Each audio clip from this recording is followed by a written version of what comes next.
In our previous videos, we reviewed aspects of atomic structure and bonding, which should be a lot of review from general chemistry.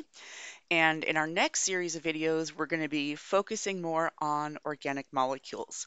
To begin with, we'll talk about the structure of organic molecules, and then shape, and then we'll look at some details of bonding in organic molecules. This video in particular will be looking at Lewis structures as a way to represent organic molecules. Now, a common representation of compounds held together by covalent bonds would be Lewis structures. Now, how do we draw Lewis structures? There is a systematic approach that you can take. With experience, you'll be able to draw Lewis structures rather quickly, but I believe it's important to review this systematic approach so that when you come across structures that you're not familiar with, you can always come back to basics. The first step you can use when trying to draw a Lewis structure is to determine the total number of valence electrons. So for example, if we're looking at methane, CH4, we know that carbon has 4 valence electrons, and each hydrogen has 1 valence electron. So with 4 of them, that gives us another 4. So we have a total of 8 valence electrons. Step 2, we want to connect our atoms. We have to be careful of different representations. The way that things are written do not always represent the connectivity.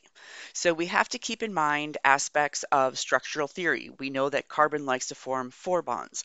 Hydrogen can only form 1 bond. Oxygen forms 2 bonds. So these are things that we have to look out for.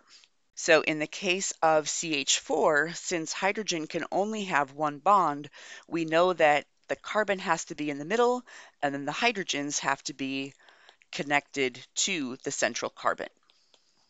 Step 3, we can use any extra electrons to form multiple bonds or lone pairs.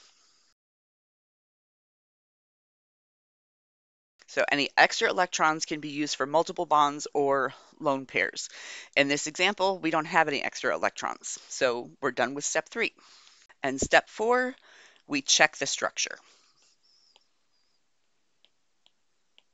One thing we want to check is that we've used the correct number of valence electrons.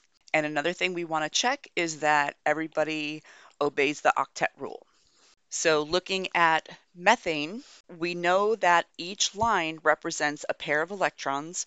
So this gives us 2, 4, 6, 8 electrons. And we started out with 8 valence electrons. So yes, we've used the correct number of electrons. The second thing to check is about the octet rule. And when we are counting for the octet rule, we think about this pair of electrons counts for carbon and it counts for hydrogen. So carbon has 2, 4, 6, 8 electrons. It has an octet. Hydrogen has 2 electrons. Each hydrogen has 2 electrons. So the hydrogens are also happy. So this is a correct Lewis structure for methane CH4. Let's look at another example, CO2, carbon dioxide. So starting with the total number of valence electrons, carbon has 4 valence electrons and each oxygen has 6, so that gives us a total of 16 valence electrons.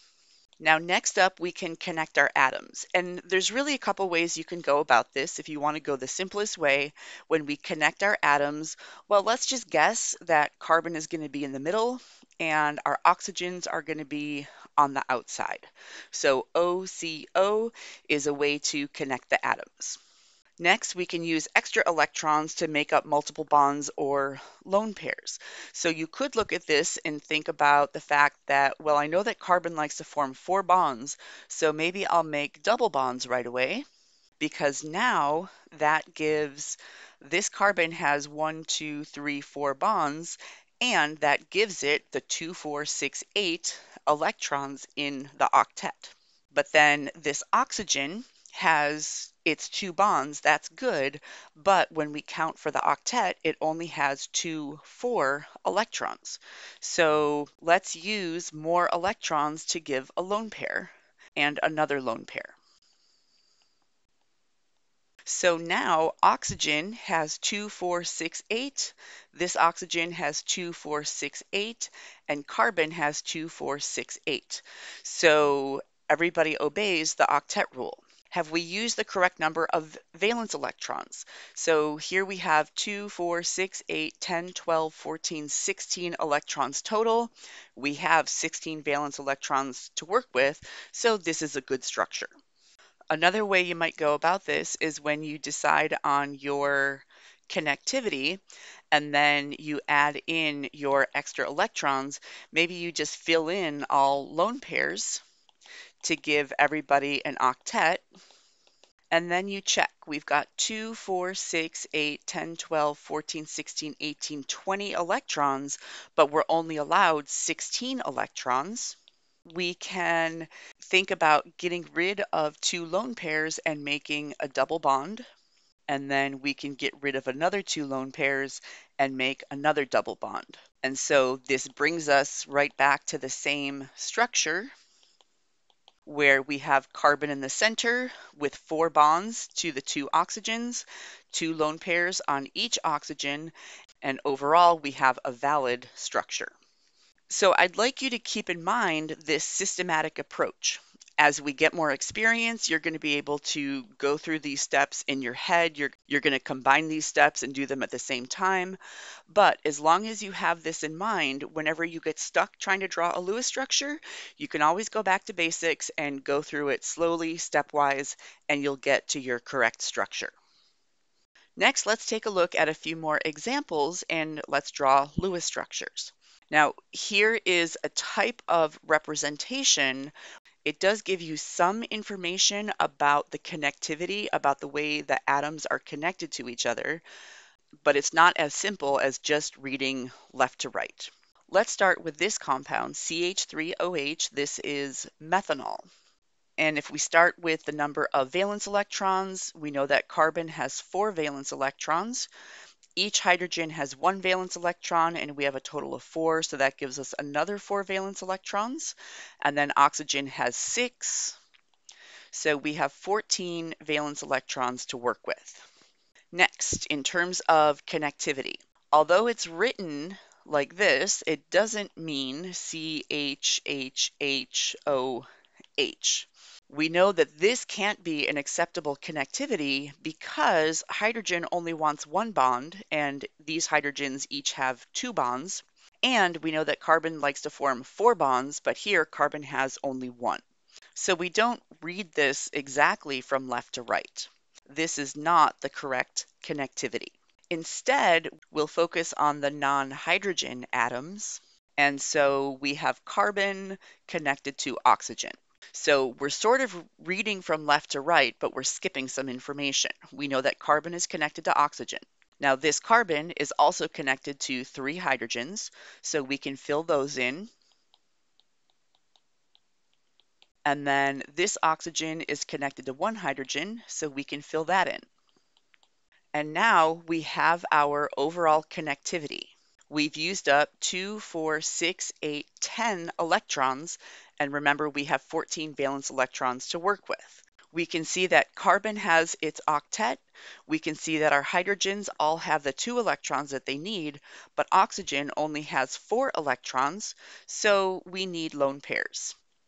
So we're going to add our 2 lone pairs onto oxygen. And now we're ready to check our structure. So carbon and now oxygen both have an octet. Each hydrogen has the duet, or the 2 electrons that it needs to be like a noble gas. And we're using 2, 4, 6, 8, 10, 12, 14 electrons, which is what we have to work with. This is an example of an alcohol.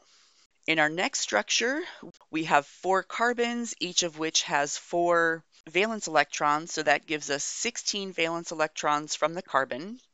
We have 10 hydrogens. Each hydrogen has 1 valence electron, so that gives us a total of 10 valence electrons. And then we have 1 oxygen with 6 valence electrons. So this gives us a total of 32 valence electrons. Once again, as we think about connectivity, we want to focus on the non-hydrogen atoms, and we have carbon connected to carbon, oxygen, carbon, carbon. So let's write out that connectivity. So we have carbon, carbon, oxygen, carbon, carbon. The first carbon is connected to 3 hydrogens, and then 2, and then 2, and then 3. So let's fill those in. We have H, H, H, 2 more H's, 2 more H's, and 3 H's. The oxygen is not connected to a hydrogen, but it must be connected to 2 lone pairs. As we check our structure, we can see that each carbon has an octet. We see that oxygen has an octet, and we see that each hydrogen has the 2 electrons that it needs. In terms of valence electrons, we are using 2, 4, 6, 8, 10, 12, 14, 16, 18, 20, 22, 24, 26, 28, 30, 32 valence electrons. So this is a correct Lewis structure for diethyl ether. And in our third example, we have carbon connected to 3 hydrogens. This carbon is also connected to a carbon that's connected to 2 oxygens, and then we have this hydrogen here. So let's figure out what this connectivity is. First of all, let's think of our total number of valence electrons. We have 2 carbons, so that gives us 8 valence electrons. We have 4 hydrogens, which gives us 4 valence electrons. We have 2 oxygens, each of which has 6, so that gives us 12 valence electrons. So that's a total of 24 valence electrons to work with. In terms of connectivity, we have our first carbon. We know it's connected to 3 hydrogens. That first carbon is connected to the second carbon, which is connected to oxygen and another oxygen, and one of those oxygens is connected to a hydrogen. We already have 4 bonds to this carbon. This carbon, we only have 3 bonds, so if we make this a double bond, now carbon has its 4 bonds, this oxygen has its 2 bonds, and this oxygen has its 2 bonds. So the number of bonds looks good and everybody's happy. But the total number of electrons isn't correct yet because we have to add lone pairs for the oxygen. So keep in mind, carbon wants to have 4 bonds, and then it's done because it has its octet. Oxygen likes to form 2 bonds, but that doesn't give it its octet, so it also has to have 2 lone pairs to give it the total of 8 electrons. So double checking the structure, we have an octet for this carbon and for this carbon. We have an octet for both oxygens, and all of our hydrogens are satisfied as well. In terms of the total number of electrons, we have 2, 4, 6, 8, 10, 12, 14, 16, 18, 20, 22, and 24, which matches the number of valence electrons we're allowed to use. So this is the Lewis structure for acetic acid, an example of a carboxylic acid.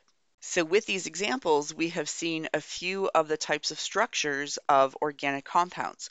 We have an alcohol, we have an ether, and we have a carboxylic acid. We're going to learn more about these later this semester and throughout the entire year of organic chemistry. Next, let's look at a few more examples. So here we have a hydrocarbon. We have only carbons and hydrogens. And let's just start with the connectivity.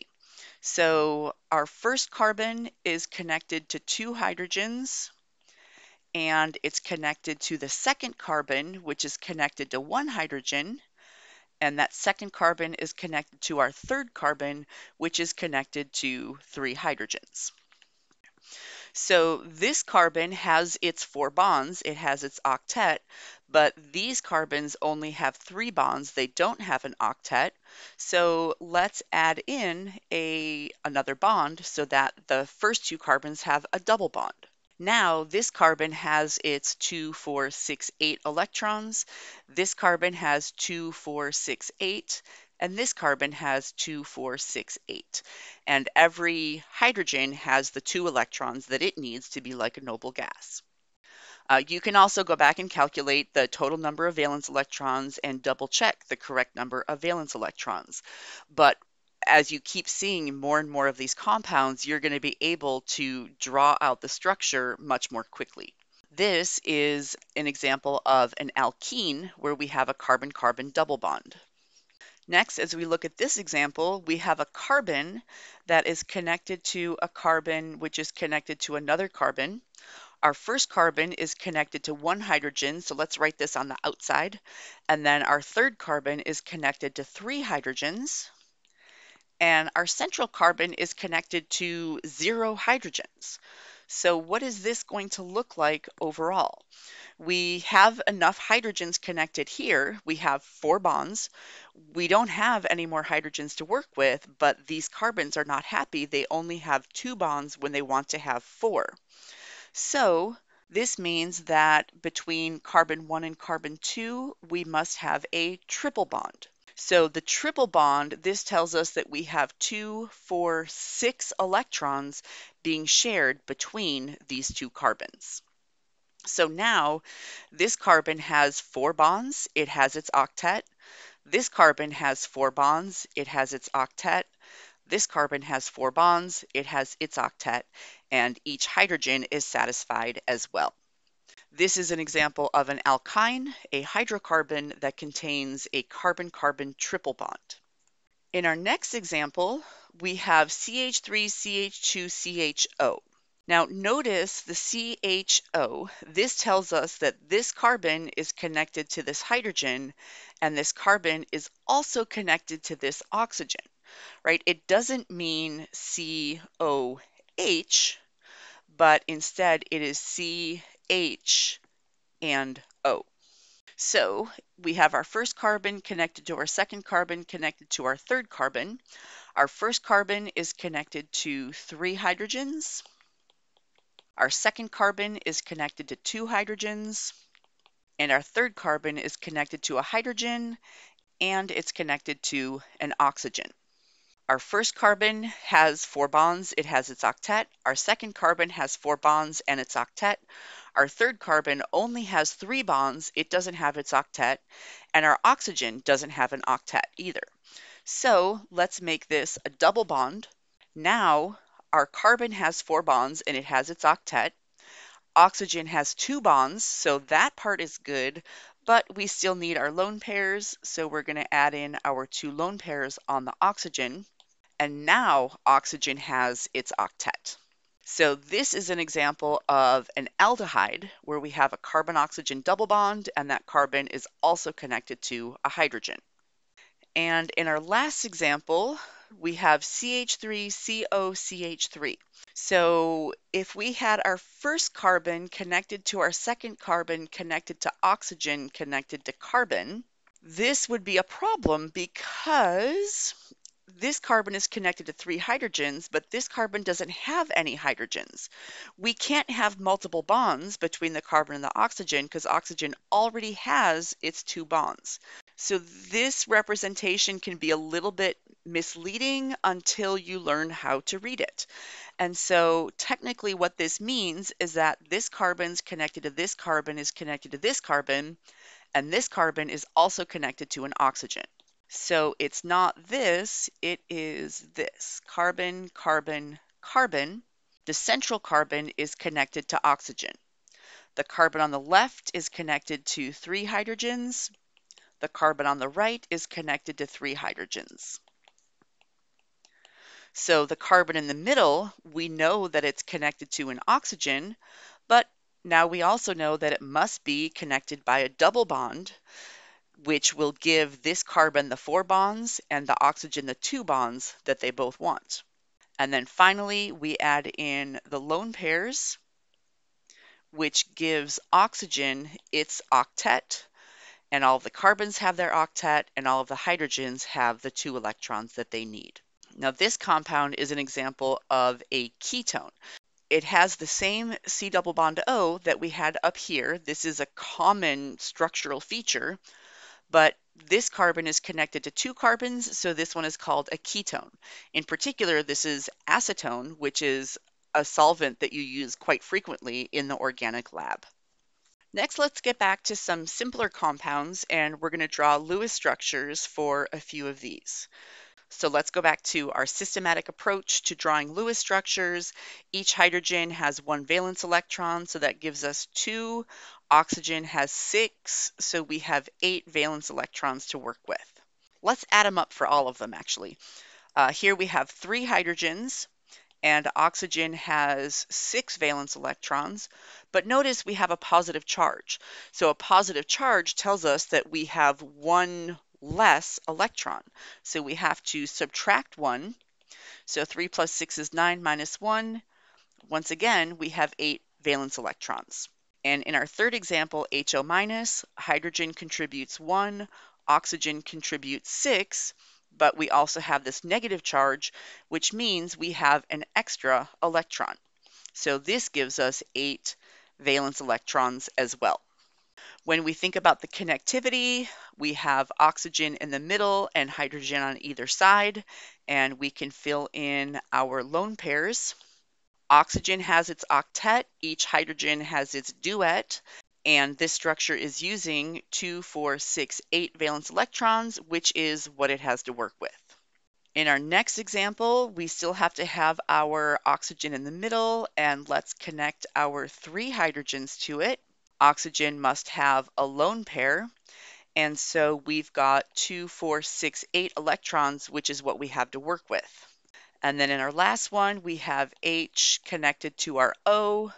The oxygen must have 3 lone pairs, and now we have our 8 electrons, which is what we're allowed to use. But these structures aren't complete. Notice water is neutral, there's no charge, and our Lewis structure has no charge. That's great. Here, our Lewis structure has no charge, but our compound does have a charge here as well. So we're missing something with these Lewis structures. And what we need to include is formal charge.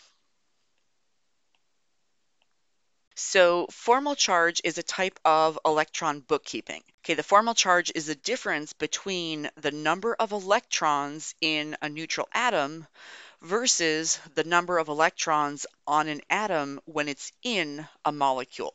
So in your book, they have a formula to calculate it. I like to think about it as formal charge equals alone minus own. Alone refers to how many valence electrons a particular atom has when it's by itself. In other words, this is what we get from the periodic table.